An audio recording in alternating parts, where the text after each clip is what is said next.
প্রেম সে বলো রাধে রাধে। তো আমাদের ওদিকটা একটা লাইন পড়েছে, সেই লাইনটা মন্দিরে পুজো দেওয়ার লাইন।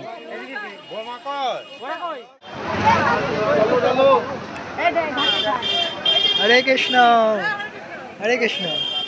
তো এখানে তারা মা সেবা সংঘ অগ্রদীপ এরকমই বিভিন্ন সেবা সংঘ রয়েছে যাদের তরফ থেকে প্রসাদের ব্যবস্থা করা হয়েছে।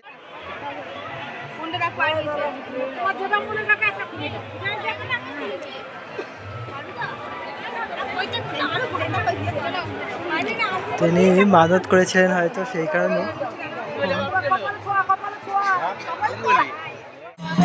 বাহ, হরি বল।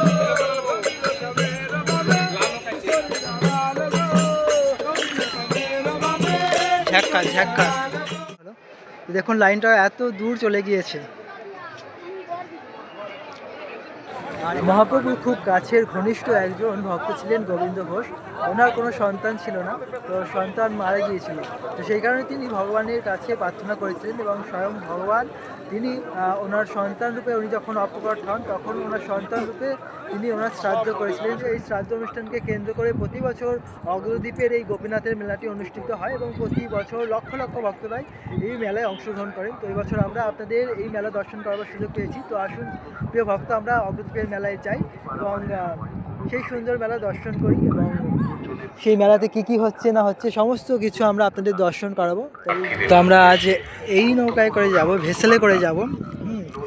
তো মাত্র 5 টাকা করে আমরা ভেসেলে যাব। আর আমরা কালকে রাত্রে সেখানে ছিলাম, সেই ভিডিও আপনারা দিয়েছি। তো দিনের বেলায় আমরা আপনাদের দর্শন করাতে চলেছি। দিনের বেলায় কীরকম দেখতে লাগে, অনেক ভক্তরা ভোরবেলা চলে গিয়েছে আর এখন মোটামুটি ফাঁকাই রয়েছে। বিশেষ করে এই মেলাটা 4টের পর থেকে বেশি ভিড় হয়।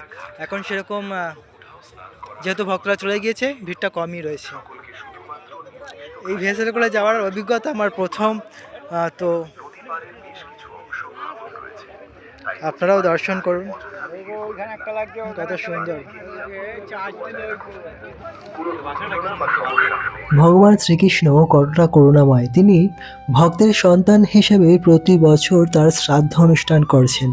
5000 বছর ধরে এই অনুষ্ঠান একইভাবে চলে আসছে। তাই আমরা শ্রীধাম বৃন্দাবন থেকে সরাসরি অগ্রদ্বীপে এসে পদার্পণ করলাম। আজকের ভিডিওতে আপনারা অগ্রদ্বীপে সমস্ত খুঁটিনাটি দর্শন করতে পারবেন আমাদের সঙ্গে থেকে। তো আমরা পৌঁছে গেলাম আমাদের ডেস্টিনেশনে অগ্রদ্বীপে, যেখানে আমরা শ্রী শ্রী গোপীনাথজিকে দর্শন করব। আজ উনি শ্রাদ্ধ করবেন গোবিন্দ ঘোষের। হরি বল। জোর কা ঝটকা ধীরে সে লাগি, হরি বল। চলো, জয় অগ্রদ্বীপ কি জয়।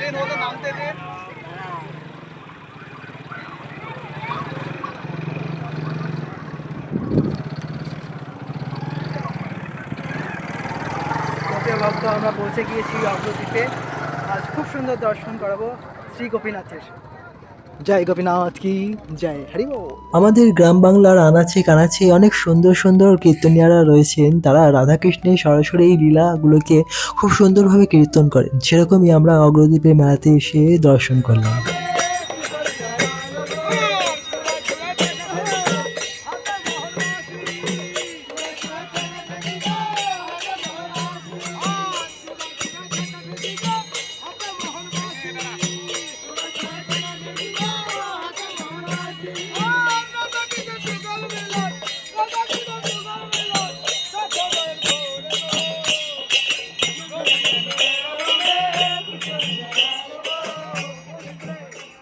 সুন্দর মা কালীরও দর্শন হলো সকাল সকাল। চলো এবার সাধু সন্তদের দর্শন করুন। তো হচ্ছে ভাগীরথী গঙ্গা, মা গঙ্গার আজকে পবিত্র পুণ্য স্নান সকলেই করছেন। যে সমস্ত ভক্তরা দূর দূরান্ত থেকে এসেছেন, তো এইভাবেই স্নান করছেন। খুব কম জায়গা করা হয়েছে এখানে স্নান করার মতো, সেরকম ব্যবস্থাও নেই। দেখুন একবার,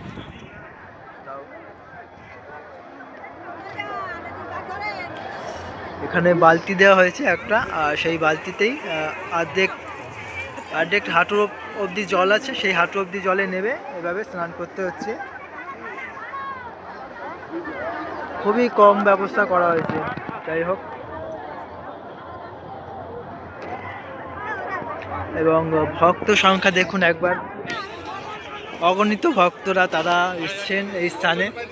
আজকে সারাদিন এই স্নান চলবে এবং ভগবানকে দর্শন, গোপীনাথের দর্শনও তারা করবেন এবং তার সাথে এখানে ভোগের ব্যবস্থাও আছে। বিভিন্ন স্বেচ্ছাসেবক সংস্থা যারা আছেন তারা ভোগের ব্যবস্থা, ফ্রি ভোগের ব্যবস্থা করেছেন তারা। এখানেও অনেকে নেমে পড়ছেন। যাই হোক, যদিও প্রশাসনের তরফ থেকে অনেক সুন্দর ব্যবস্থা করা হয়েছে, কিন্তু গঙ্গা স্নানের এই বিষয়টা হয়তো তারা একটু লক্ষ্য করেননি। সেই কারণে যেহেতু লক্ষ লক্ষ ভক্তরা এসেছেন, স্নানের বিষয়টা যদি আরও ভালো করে দেখানো হতো তাহলে আরও ভালো করে ভক্তরা স্নান করতে পারতো। তো সামনের বছর যাতে এরকম অসুবিধা না হয়, ভক্তরা আরও সুন্দরভাবে যাতে স্নান করতে পারে, এটাই আমরা প্রশাসনের কাছে এবং মেলা কর্তৃপক্ষের কাছে প্রার্থনা করে জানাবো।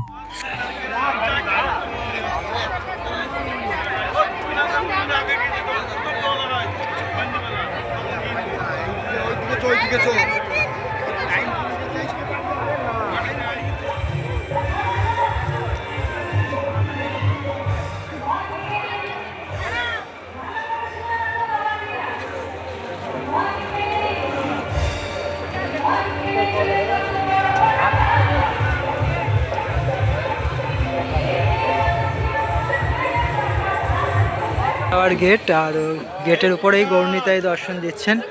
আর এখানে একটা জিনিস আপনাদের দেখাই, সকাল সকাল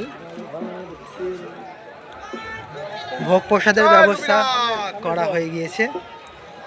দেখুন, ভক্তদের ভোগ প্রসাদ দেওয়া হচ্ছে সকাল সকাল।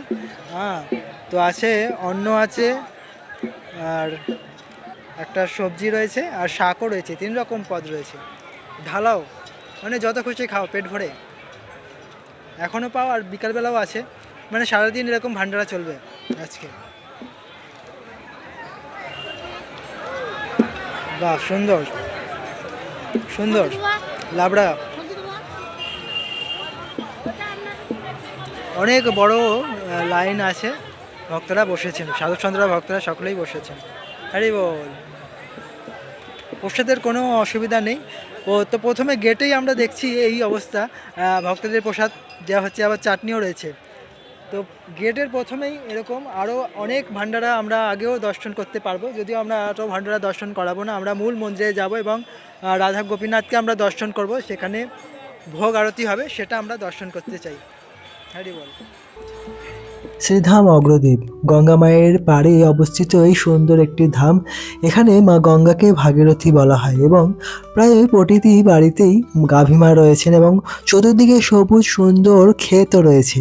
তার সাথে মহাপ্রভুর অত্যন্ত ঘনিষ্ঠ প্রিয় পার্ষদ গোবিন্দ ঘোষের শ্রীপাঠ এই স্থানে। গোবিন্দ ঘোষ মহাপ্রভুর সঙ্গে যখন পুরীধামে যেতেন, তখন মহাপ্রভু সামনে সামনে তিনি কীর্তন করতেন, মহাপ্রভু নৃত্য করতেন। একসময় মহাপ্রভুরই নির্দেশে গোবিন্দ ঘোষ বিবাহ করেন এবং তার একটি খুব সুন্দর সন্তান তিনি লাভ করেছিলেন। তখন তিনি সন্তানের সঙ্গে অনেক সময় অতিবাহিত করতেন। এই সময়ে তার স্ত্রী মারা যায়, তখন তিনি তার পুত্রের স্নেহে আরও বেশি জড়িয়ে পড়েন। তাই গোপীনাথের সেবা তিনি অনেক সময় করতেন না, অনেক সময় সেবা দেওয়া হতো না। এভাবেই চলছিল, কিন্তু হঠাৎ দৈব বিপাকে তার সন্তান মারা যায়। তখন তিনি গোপীনাথের সেবা প্রায় ছেড়েই দিয়েছিলেন। তখন গোপীনাথ তার স্বপ্নে এসে বলেন যে, হে গোবিন্দ, তুমি কেন আমার সেবা ছেড়ে দিয়েছো? আমি তো না খেয়ে আছি। গোবিন্দ ঘোষ তখন বললেন যে, হে প্রভু, এই আপনার কেমন লীলা! আপনি আমার একমাত্র সন্তানকেও কেড়ে নিলেন। আমার মৃত্যুর পর আমার শ্রাদ্ধ শান্তি কে করবে? তখন স্বয়ং ভগবান বলেন, তুমি চিন্তা করো না, আমি স্বয়ং তোমার শ্রাদ্ধ শান্তি করব। তুমি আবার আমার সেবা পূজা শুরু করো। এভাবেই গোবিন্দ ঘোষ আরও আনন্দের সঙ্গে, উৎসাহের সঙ্গে ভগবানের সেবা শুরু করলেন এবং তারপরে যখন তিনি অপ্রকট হলেন, তখন স্বয়ং ভগবান তিনি এসে গোবিন্দ ঘোষের শেষকৃত্য শ্রাদ্ধ অনুষ্ঠান করেছিলেন। তাই তো অগ্রদ্বীপের গ্রামবাসীরা গোপীনাথকে নিজের আপন জন, ঘরের সন্তান হিসেবে ভালোবাসে। জয় গোবিন্দ ঘোষ কি জয়, জয় গোপীনাথ কি জয়। যত অলিগলি আছে, সমস্ত অলিগলির মধ্যে দোকানপাট বসে গিয়েছে। এখানে দেখুন সমস্ত দেবতাদের দর্শন হয়ে যাবে একবারে।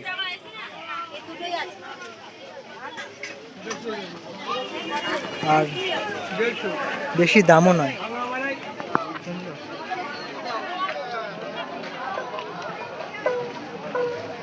প্রেম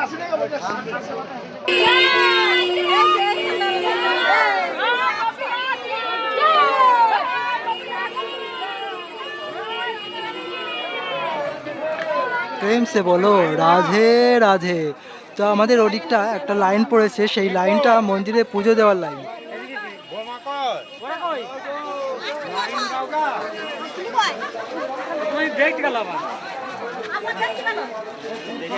যাই হোক, একজন প্রসাদ দিচ্ছিল, তো আমরা একটু প্রসাদ নিয়ে নিয়েছি, এটা আমরা রেখে নেবো, ভক্তদের দেবো।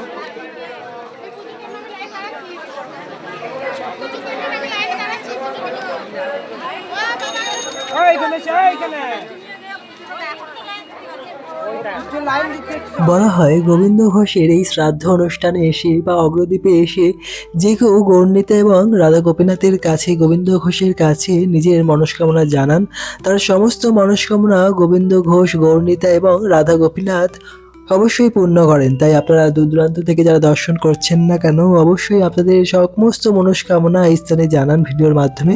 আপনাদের সমস্ত মনস্কামনা অবশ্যই গৌরনীতায়, রাধা গোপীনাথ এবং গোবিন্দ ঘোষের কৃপাতে অবশ্যই পূর্ণ হবে।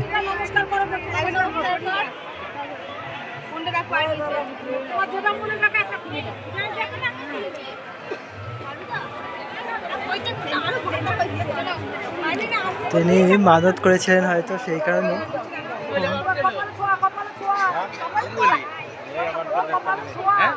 কেউ বাজছে আর কেউ খুলছে নিজস্ব মানত অনুসারে।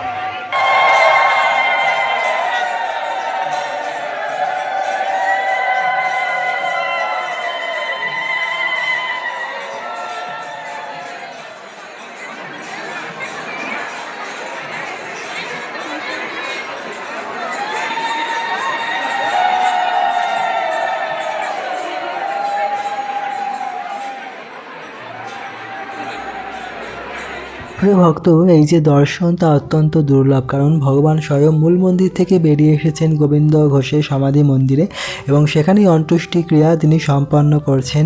সম্পূর্ণ বৈদিক মন্ত্র এবং পুরোহিতের নির্দেশনায় এই অনুষ্ঠানটি সম্পন্ন হচ্ছে। ভগবান হচ্ছেন ভক্তবৎসল, যে যেরকমভাবে ভগবানকে লাভ করতে চায় সে সেই হিসাবেই ভগবানকে লাভ করে। তাই গোবিন্দ ঘোষ যেভাবে চেয়েছিল সেরকমই ভগবান তার সন্তান হিসেবে আজ তার অন্ত্যেষ্টিক্রিয়া সম্পন্ন করলেন।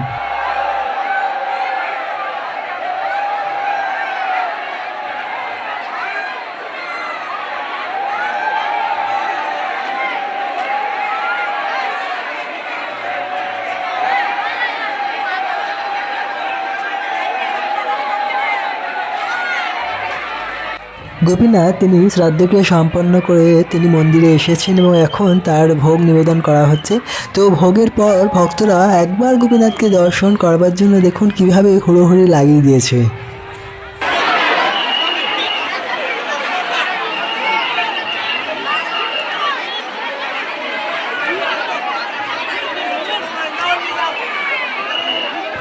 ভক্তদের প্রতি গোপীনাথের ভালোবাসা এবং ভক্তরাও গোপীনাথকে যে ভালোবাসে এবং আবেগ প্রবলভাবে এতটাই তারা উৎসাহের সঙ্গে এই দিনটি আজ পালন করলেন তা দেখার মতো। তাই আপনারা যেরকম দর্শন করলেন অবশ্যই ভিডিওটি সকল ভক্তদের মাঝে শেয়ার করুন, যাতে সকলেই এই অপ্রাকৃত সুন্দর এবং অত্যন্ত বিরল শ্রাদ্ধ অনুষ্ঠানটি দর্শন করে তাদের মানব জীবন ধন্য করতে পারে। কমেন্টে অবশ্যই জানাবেন আজকের শ্রাদ্ধ অনুষ্ঠান আপনাদের কেমন লাগলো। ওটা হচ্ছে সোজা গোপীনাথজির মন্দির, আর ভক্তরা সেই সকাল থেকে লাইনে দাঁড়িয়ে রয়েছেন এবং ঘন্টার পর ঘন্টা লাইনে দাঁড়িয়ে এনারা ভগবানের পুজো দিচ্ছেন। আর এটা দেখছেন তমাল বৃক্ষ, রাধারানীর অত্যন্ত প্রিয় বৃক্ষ, যা মন্দিরের ঠিক সামনেই রয়েছে।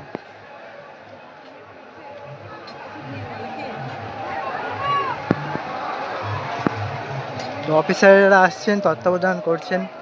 বাকি আমরা এই স্থান দর্শন করিয়ে আপনাদের তারপরে এই ভিডিওটা এখানেই সমাপ্ত করব।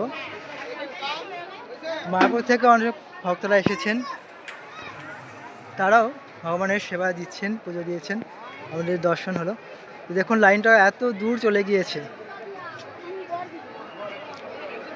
আর এখানে তুলসী মঞ্চ রয়েছে, এখানে তুলসী মঞ্চে ভক্তরা প্রদক্ষিণ করছেন।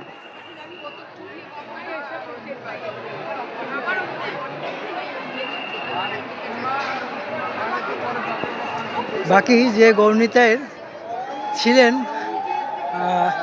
সেই গাড়ির মধ্যে আমরা সেখানেই প্রদক্ষিণ করেছি, সেখানে তুলসী মারিনী ছিলেন। তো যাই হোক, আমরা আজকের এই ভিডিওটি এখানেই সমাপ্ত করছি।